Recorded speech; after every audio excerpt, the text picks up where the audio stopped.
जय हिंद दोस्तों, मैं ओम प्रकाश यादव आपका अपना चैनल ओम प्रकाश एजुकेशन में स्वागत करता हूं। दोस्तों, अगर मेरा वीडियो आपको अच्छा लगे तो इसे शेयर कीजिए, लाइक कीजिए और मेरे चैनल को आप सब्सक्राइब कीजिए और बेल आइकन को भी दबाना ना भूलें ताकि मेरा वीडियो जब भी अपलोड हो आपके पास नोटिफिकेशन पहले पहुंचे। तो चलिए आज मैथ का एक चैप्टर त्रिभुज स्टार्ट करते हैं। तो देखिए, त्रिभुज जो होता है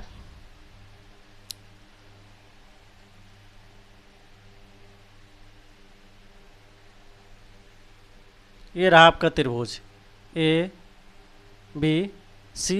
एक रहा आपका त्रिभुज। देखिए त्रिभुज में क्या होता है, त्रिभुज में देखिए लिखा हुआ है त्रिभुज, लिखा हुआ आपको त्रिभुज लिखाता है त्रिभुज, यानी जिसमें तीन भुजा हो। त्रि मतलब तीन और भुज मतलब भुजा। तो देखिए 1 2 3 इसमें, और इसको अंग्रेजी में लिखा जाता है ट्री एंगल, यानी तीन इसमें एंगल हो, एक एंगल हो, दूसरा एंगल हो और तीसरा एंगल हो, तो ये इसको हम बोलते हैं त्रिभुज। अब आइए देखते हैं त्रिभुज में क्या क्या होते हैं। देखिए त्रिभुज में तीनों कोणों का योग जो होता है, त्रिभुज के तीनों कोणों का योग जो होता है 180 डिग्री होता है।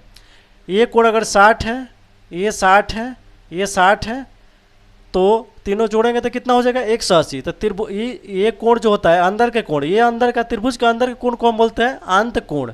कुछ आपको याद नहीं करना है, बस इतना याद करना है कि त्रिभुज के जो अंदर कोण होता है उसको हम क्या बोलते हैं, अंत कोण।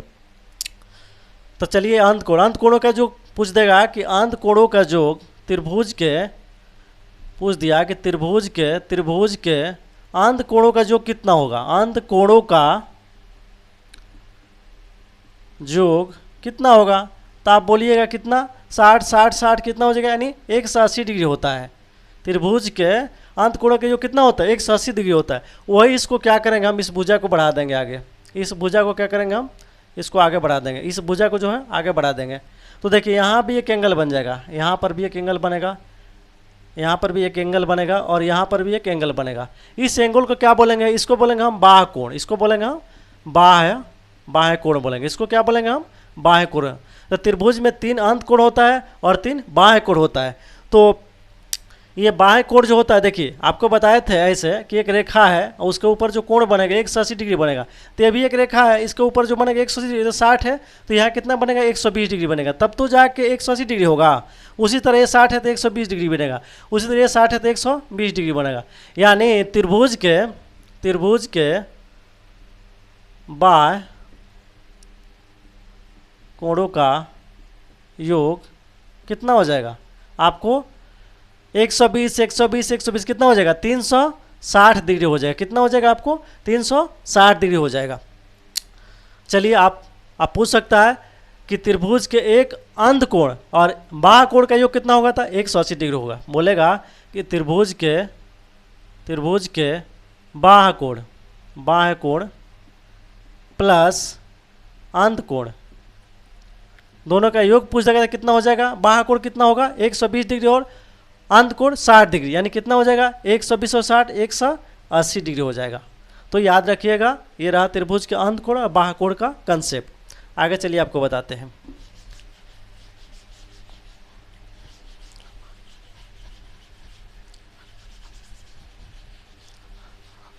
चलिए अब त्रिभुज बताते हैं कि त्रिभुज बनता कैसे है।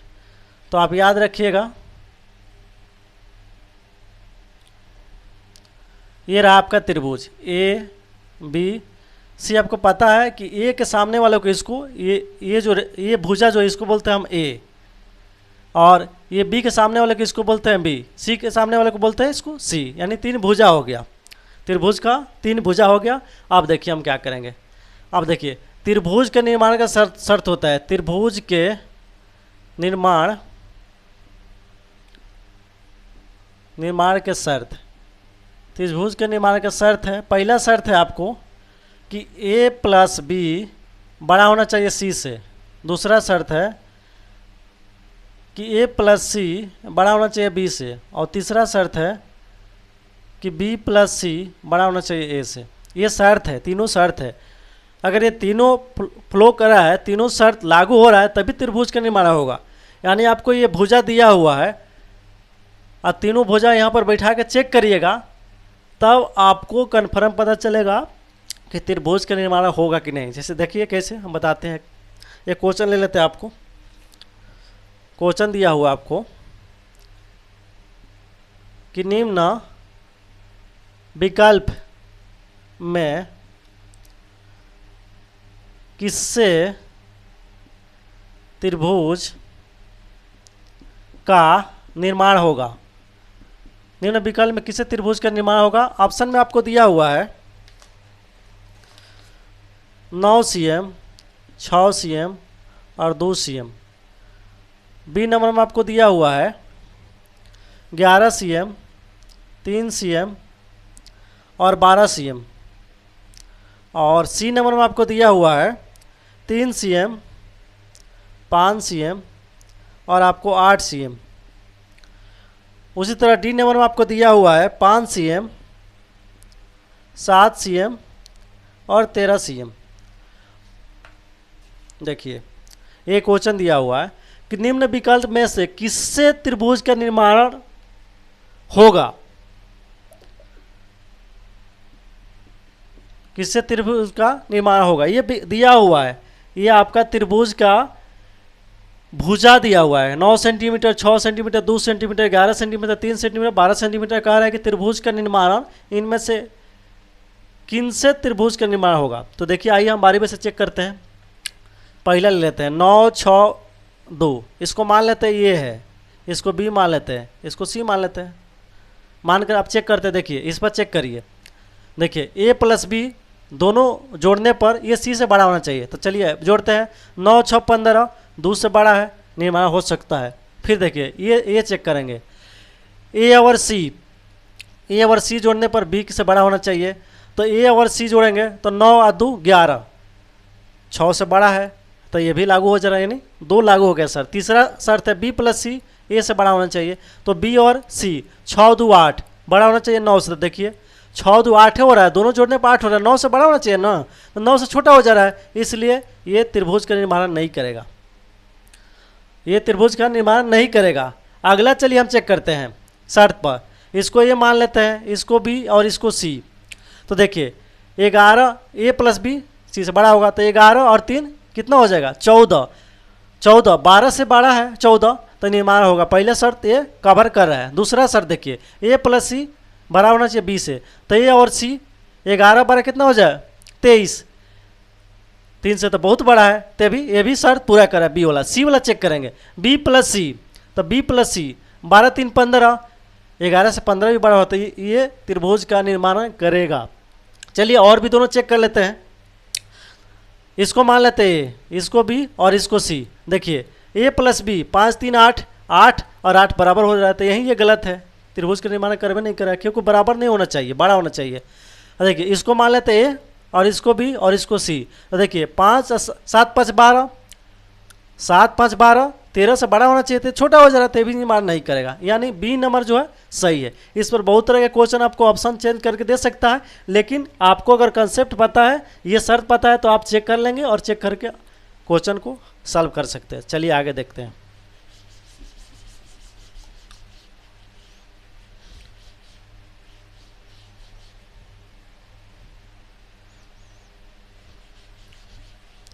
आगे चलिए आपको हम बताते हैं। इसमें देखिए आपको त्रिभुज जो होता है भुजा के आधार पर, भुजा के आधार पर त्रिभुज, भुजा के आधार पर त्रिभुज कौन को होता है। भुजा के आधार पर त्रिभुज कितने प्रकार का होता है और कौन कौन होता है, इसके बारे में हम जानकारी लेते हैं। इसमें होता है आपको भुजा के आधार पर समबाहु, 2 नंबर में आपको होता है विषम बाहु, और 3 नंबर में होता है आपको समद्वि बाहु। ये आपको 3 गो जो त्रिभुज है, समबाहु त्रिभुज, विषम बाहु त्रिभुज और समद्वि बाहु त्रिभुज, ये भुजा के आधार पर त्रिभुज 3 प्रकार के होते हैं। और इन तीनों का क्या है, इन दोनों का क्या शर्त है। देखिए इसमें ए बराबर बी बराबर सी, यानी तीनों भुजा बराबर है, उसको क्या बोलते हैं समबाहु त्रिभुज। देखिए समबाहु जिसका सम मतलब बराबर, बाहु मतलब भुजा, जिसका भुजा बराबर उसको समबाहु त्रिभुज कहते हैं। विषम बाहु, विषम मतलब कोई भी भुजा उसका बराबर ना हो, जैसे ए, बी और सी, यानी बराबर कर देते, इसका मतलब कि ये बी के बराबर नहीं है, बी जो है सी के बराबर नहीं है। चलिए, समद्वि बाहु, सम मतलब बराबर, दी मतलब दो बाहु, जिसका दो बाहु बराबर है, मान लीजिए ये बराबर है बी के और ये सी के बराबर नहीं है, बी सी के बराबर नहीं, तो ये समद्वि बाहु त्रिभुज कहते हैं। अब देखिए समबाहु त्रिभुज आपको बताते हैं।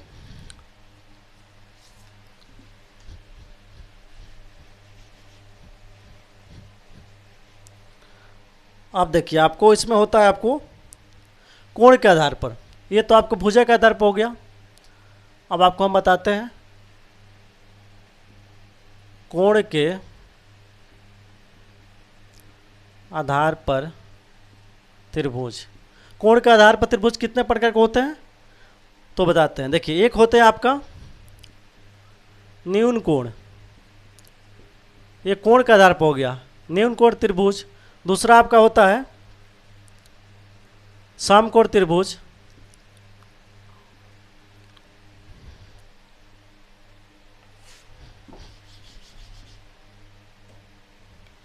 और तीसरा होता है अधिक कोण त्रिभुज। अब चलिए इसके बारे में तो समझ गए कि समबाहु मतलब इसका तीनों भुजा बराबर हो, उसको समबाहु बोलते हैं। और विषमबाहु, जैसे समबाहु मतलब ये आपका हो गया, इसका अगर ये है तो ये भी ये है, यानी अगर मान लीजिए कि अगर 5 सेंटीमीटर ये भी 5 ये भी 5 है तो समबाहु त्रिभुज हो गया। विषमबाहु में ये हो गया कि अगर ये 5 है तो ये 7 है तो 8 है, यानी तीनों भुजा जो आपस में बराबर नहीं है तो विषमबाहु हो गया। समद्विबाहु, अगर ये 5 है ये भी 5 है और ये 7 है, यानी दो भुजा आपस में बराबर हो। सम मतलब बराबर, दी मतलब दी, जिसका दो भुजा आपस में बराबर हो वो समद्विबाहु त्रिभुज कहलाता है। ऐसे हो जाएगा 5 अगर 5 है, अगर 10 है और ये 11 है या 12 है, यानी एक भिन्न होना चाहिए, दो समान होना चाहिए, समद्विबाहु। अब चलिए इसमें देखते हैं आपको।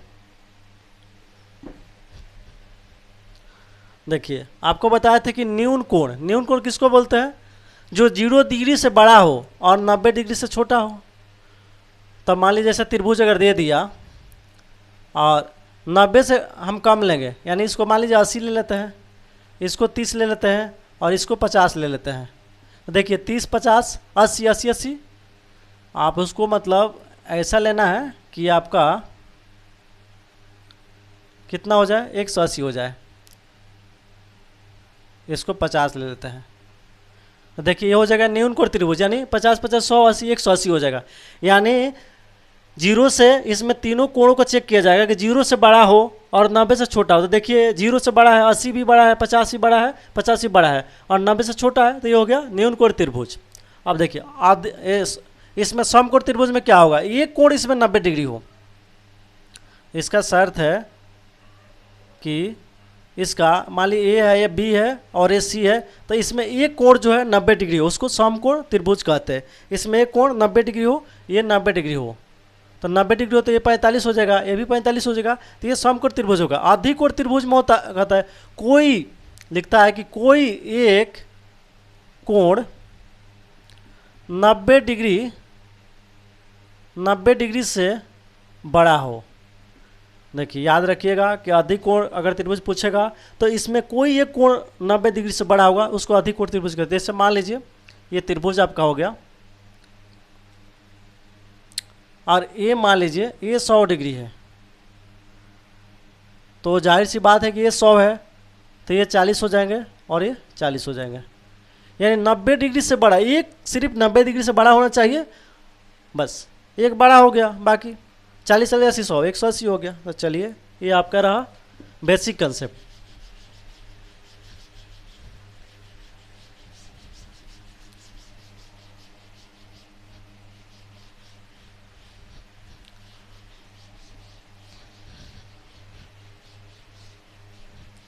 अब देखिए इसमें एक छोटा सा कंसेप्ट आपको बताते हैं कि आप कैसे चेक करिए कि कोई अगर त्रिभुज ऐसा दे दे, ए दे दे, ये बी दे दे, सी दे दे, ये 5 दे दे, ये 3 दे दे और 2 सेंटीमीटर दे दे, और पूछ दे कि ये कौन सा त्रिभुज होगा, तो आप कैसे बताइएगा? तो देखिए इसमें शर्त होता है न्यून कोण, सम कोण और तीसरा होगा आपका अधिक कोण।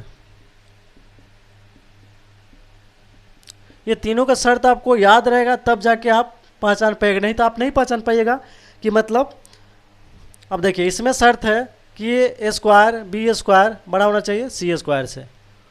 इसमें शर्त है कि ए स्क्वायर प्लस बी स्क्वायर बराबर होना चाहिए सी स्क्वायर का। इसमें शर्त है कि ए स्क्वायर बी स्क्वायर छोटा होना चाहिए लेस देन सी स्क्वायर के। इस पर चेक करेंगे हम कि ये कौन सा त्रिभुज है। अगर ऐसा त्रिभुज दे दे और पूछ दे कि ये निम्नलिखित में से कौन सा त्रिभुज है, 4 ऑप्शन दे देगा, न्यून कोण त्रिभुज, समकोण त्रिभुज, अधिक कोण त्रिभुज और इनमें से कोई नहीं, तो आप इस कंसेप्ट को याद रखिएगा। ये आपका याद रहेगा तो आप चेक कर सकिए ये कौन सा त्रिभुज है। चलिए इसको चेक करके बताते हैं। देखिए ए स्क्वायर, अब मान लीजिए इसको ए हम बोलते हैं, ये बी के सामने वाले को इसको भी बोलते हैं और सी के सामने वाले इसको सी बोलते हैं। चलिए ए स्क्वायर क्या है, 2 के स्क्वायर 2 में 4 हो जाएगा, प्लस में बी स्क्वायर 20 का 3 के 9 हो जाएगा और सी स्क्वायर 50 25। अब देखिए तो 9 4 कितना हो जाएगा 13, ये हो गया 25। इधर करे कि 12 होना चाहिए, 13 12 होना चाहिए, 13 तक छोटा हो गया, तो इसका मतलब कि न्यून कोण त्रिभुज नहीं है। चलिए ये नहीं जब है तो कौन है, इसमें चेक करेंगे। इसमें चेक करेंगे ए स्क्वायर प्लस बी स्क्वायर, ए स्क्वायर और बी स्क्वायर दोनों को 2 दूना कितना हो जाएगा 4, बी स्क्वायर 3 के 9 और बराबर सी स्क्वायर 50 25। देखिए तो 9 4 13 हो गया बराबर 25। ये भी शर्त पूरा नहीं करे, ये त्रिभुज नहीं है। अब देखिए इसमें आएंगे, अब देखिए ए स्क्वायर यानी 2 दूना 4, बी स्क्वायर यानी 3 के 9 बड़ा, सी बड़ा होना चाहिए, सी यानी 5 है तो 5 के स्क्वायर करने तो 50 25 हो जाएगा, तो 9 4 कितना हो जाएगा 13 और 25, यानी ये कौन सा त्रिभुज है, तो ये हमको अधिक कोण त्रिभुज है। कौन सा त्रिभुज है, अधिक कोण त्रिभुज। ऐसे आप कोई भी त्रिभुज अगर देगा तो आप आसानी से चेक कर लीजिएगा इस कंसेप्ट के माध्यम से।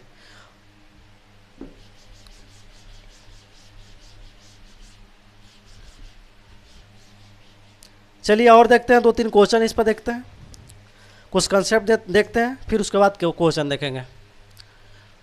आप पढ़े होंगे थेल्स थ्योरम।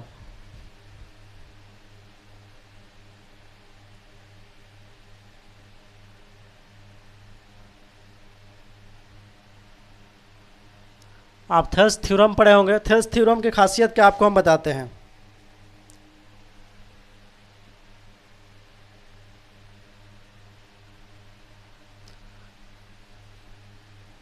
इसको हिंदी में बोलते हैं थेल्स प्रमेय और इसको इंग्लिश में बोलते हैं थेल्स थ्योरम। आपको थेल्स थ्योरम के बारे में बताते हैं। थेल्स थ्योरम क्या होता है, ये बड़ा इंपॉर्टेंट है और यहाँ से क्वेश्चन बहुत पूछे जाते हैं। ये त्रिभुज हो गया और ए बी सी त्रिभुज हो गया। इसमें डी जो है इसमें 2 शर्त है। ऐसा अगर दे दे और कहे कि आप इसका मान दे देगा, इसका दे देगा, इसका दे देगा, इसका दे देगा, कहेगा इसका मान याद कीजिए, तो कैसे याद कीजिएगा। देखिए थेल्स थ्योरम में यदि डी मध्य बिंदु ना हो, अगर डी ई मध्य बिंदु नहीं है, ए जो है डी ई जो है ए और बी के बीच और ए और सी के बीच में ना हो, यानी मध्य बिंदु ना हो, तो देखिए क्या शर्त होगा, तो आपको होगा ए डी बराबर डी बी बराबर ए ई बराबर ई सी। ये आपको याद रखिएगा, ये जो है ये फार्मूला आप याद रखिएगा। इस पर बहुत सारे क्वेश्चन आपको बनेंगे। इसमें दे देगा, इसका मान दे देगा 3 5 2, कुछ दे सकता है, 3 दे सकता है, 2 सकता है, 2 दे सकता है, 4 दे सकता है और इसका पूछ लेगा, तो आप इस पर सेट कर दीजिएगा। यानी इसका मान यहाँ पर ये जो होता है इसके बराबर होता है, ये जो है इसके बराबर होता है, पुट कर दीजिएगा तो आपको आ जाएगा। दूसरा का कंडीशन है कि यदि डी मध्य बिंदु हो, अगर ये ए बी और ए सी का अगर मध्य बिंदु है, यानी एकदम दोनों को बराबर बराबर, यानी ये इसके बराबर डिवाइड करता है, ये इसके बराबर, एंड दोनों बराबर हो, तो इस कंडीशन में आप क्या करेंगे, इस कंडीशन में आपको डी बराबर होगा, ये डी जो होगा बी सी का आधा होगा। ये भी याद रखिएगा, बहुत इंपॉर्टेंट, इस पर बहुत क्वेश्चन पूछे। अगर ये 10 होगा तो ये 5 हो जाएगा। ये दो फार्मूला आप याद रखिएगा, इस पर बहुत सारे क्वेश्चन पूछे जाते हैं। चलिए और देखते हैं।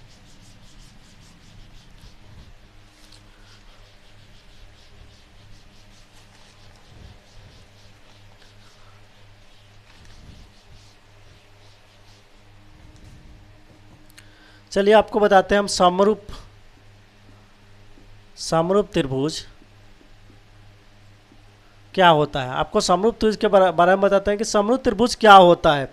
तो देखिए समरूप त्रिभुज क्या होता है। समरूप में देखिए इसका आपका, आप समरूप में देख लीजिए कि समरूप जिसका जिस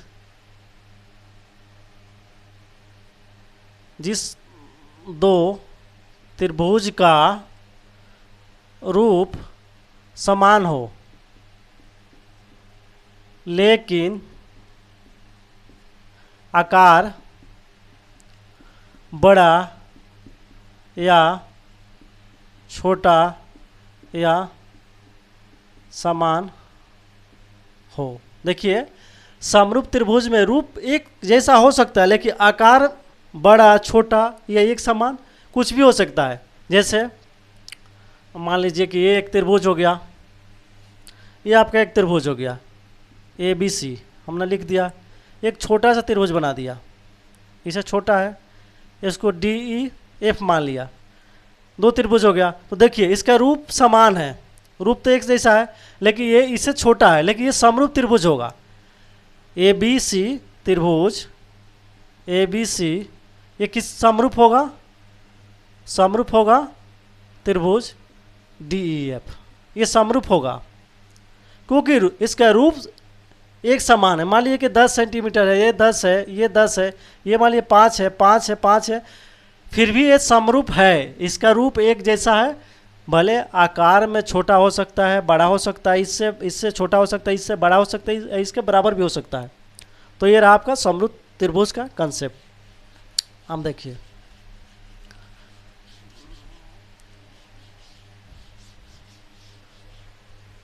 अब देखिए इसमें क्या होता है आपको हम बताते हैं। इसमें आपको होता है ये हो गया, बी हो गया, सी हो गया,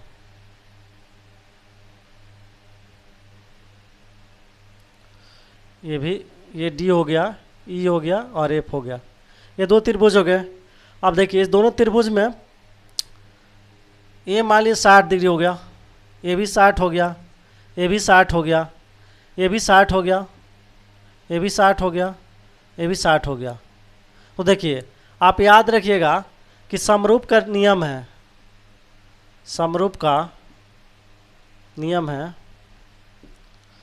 समरूप का नियम है कि ये जो कोण हो, ये जो भुजा होगा इसके बराबर होगा। यानी ए बी,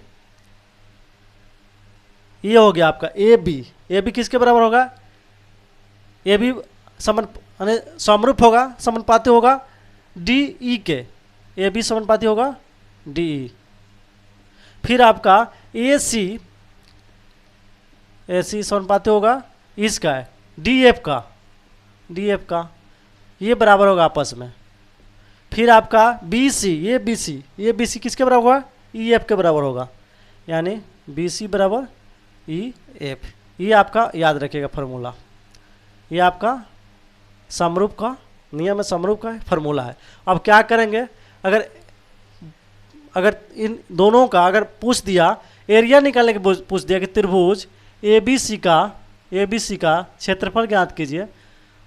त्रिभुज ए बी सी का क्षेत्रफल जो होगा त्रिभुज डी ई एफ का दोनों क्षेत्रफल का अनुपात जो होगा ये सबके स्क्वायर के बराबर होगा। नहीं, ए बी स्क्वायर डी, इसका होल स्क्वायर कर लीजिए, बराबर हो जाएगा A C D F, the whole square बराबर बी सी ई एफ। इसका द होल स्क्वायर हो जाएगा। यानी इसका स्क्वायर कर दीजिएगा तो आप त्रिभुज एबीसी का और त्रिभुज डी का क्षेत्रफल का अनुपात ऑटोमेटिक निकल जाएगा। चलिए आगे देखते हैं। और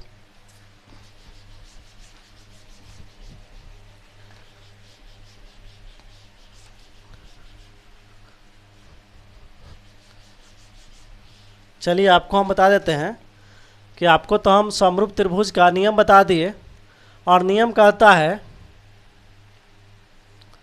नियम यही कह रहा हूँ कि ए बी सी और ये मान लीजिए कि डी ई एफ है, दो त्रिभुज है, रूप में एक समान है। और हम ये जानते हैं समरूप त्रिभुज का नियम है कि ए बी जो होता है, ए बी होता है किसके, डी ई के बराबर, और ए सी होता है डी एफ के बराबर। ए सी डी एफ के समानुपाती होता है, बी सी समानुपाती होता है ई एफ के। ये आपस में समानुपाती होते हैं, यानी बराबर होते हैं आपस में। ये और ये वाला ये दोनों समानुपाती होता है, ये वाला समानुपाती होता है, और ये वाला इसके साथ समानुपाती होता है। इतना आप जान गए। लेकिन कब, जब ये कोण बराबर हो, ये कोण आपस में बराबर हो। जब कोण बराबर होता है तो याद रखिएगा कि भुजा भी बराबर है। किसी भी त्रिभुज के अगर दो कोण आपस में बराबर हो तो उसका दो भुजा भी आपस में बराबर होगा, याद रखिएगा। अगर मान लिया 60 है 60 है 60 है 60 है 60 है 60 है, तब तो ये नियम आप अपना लीजिएगा। लेकिन सेटन ने क्या किया, वो यहाँ पर 70 कर दिया, यहाँ पर 50 कर दिया, और यहाँ पर 60 कर दिया, यहाँ पर 60 कर दिया, यहाँ पर 70 कर दिया, और यहाँ पर 50 कर दिया। आपको इसका भुजा का मान दे दिया। अगर इस भुजा का 5 सेंटीमीटर मान देता है तो 5 यहाँ रख दीजिएगा। अगर इसका 7 दे रहा था यहाँ पर 7 रख दीजिएगा। इसका अगर 3 दे रहा था यहाँ पर 3 रख दीजिएगा, यहाँ पर 3 लिख दीजिएगा। इसका अगर 2 दे रहा था 2 रख दीजिएगा। अगर इसका 3 दे रहा था 3 रख दीजिएगा। और इसका पूछ देगा तो आप यहाँ पर 2 का मान पुट करके तीसरा का मान आराम से निकाल सकते हैं। लेकिन एग्जामिनर ने कहा किया कोण समान हो, भुजा समान है, तब ये रूल लगता है। अगर कोण चेंज कर दिया, यहाँ 70 कर दिया, यहाँ 50 60, तो ये तो समरूप है। लेकिन यहाँ देखिए अब क्या हो जाएगा, यहाँ पर आपको क्या हो जाएगा, अब हो जाएगा कि ए बी जो होता है, ए बी बटा, अब डी ई नहीं होगा। डी अगर लिखिएगा और इस पर आप सल करिए तो आपका क्वेश्चन जो है उसका आंसर गलत आएगा। अब क्या हो जाएगा, आपको ए बी यानी 70-50 वाला कोण देखेंगे। यहाँ 70-50 वाला कौन है, ई एफ वाला है, तो यहाँ पर लिखेंगे हम ई एफ। फिर देखिए, और ए सी लिख दिया हम। ए सी जब लिख देंगे तो ये डी एफ नहीं लिखेंगे। यही आदत है लड़कों लोगों को, ये याद रटे रहते हैं, और यहाँ पर ए सी के और डी सी बैठा देंगे, बैठा के सॉल्व कर देंगे, क्वेश्चन हो जाएगा गलत। अब देखिए यहाँ पर 70 डिग्री है, यहाँ पर 60 डिग्री है, तो देखेंगे 70 वाला कहाँ है, 60 वाला कहाँ है, तो यही ना है 70-60 वाला, तो डी और ई हो जाएगा। फिर देखेंगे कि बी सी लिख देंगे। बी सी बटा कितना हो जाएगा, ई एफ होता है लेकिन एफ नहीं होगा। देखिए 50-60 वाला, तो 50 और 60 वाला डी और एफ हो जाएगा, डी एफ हो जाएगा। देखिए कोण बदल दिए तो पूरा नियम ही बदल गया। इसलिए कोण अगर बदल जाएगा नियम भी बदल जाएगा। ये समरूप का बहुत बेसिक कंसेप्ट है, इसको अच्छी तरह से आप याद रखिएगा। नहीं तो एग्जाम में ऐसा ही किया जा रहा है आजकल, कोण चेंज कर दिया जा रहा है। रूल आपको वही पता है, पीछे वाला रटे हुए हैं, उस पर आप बैठा कर बनाइएगा तो बिल्कुल आपका आंसर गलत आएगा। तो आज यही समाप्त करते हैं इस क्लास को। कल इससे रिलेटेड जितने क्वेश्चन हैं जो हाल के आए हुए एग्जाम